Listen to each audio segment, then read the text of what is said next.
जी नाज़रीन, अवां सां ख़बर शेयर कंदासीं। नौशहर फ़िरोज़ में मुख़्तलिफ़ थाणनि ते कुतनि ॾाढ़ण जा 37 केस दाख़िल कया विया आहिनि। का बि गिरफ़्तारी अमल में न अची सघी आहे। वधीक नौशहर फ़िरोज़ मां शौकत मलिक असांखे टेलीफोन लाइन ते जॉइन कयो आहे।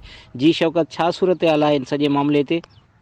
जी बिल्कुलु, मां तव्हांखे ॿुधाईंदो हलां त गुज़िरियल ॾींहं खां ज़िले नौशहर फ़िरोज़ में कुतनि ॾाढ़ण जा मजमूई तौर ते 37 केसिस UCM हलदारनि ते दाख़िल कया विया आहिनि, जिन में UCS जा सेक्रेटरीज़ ऐं टाउन ऑफिसर्स शामिल आहिनि।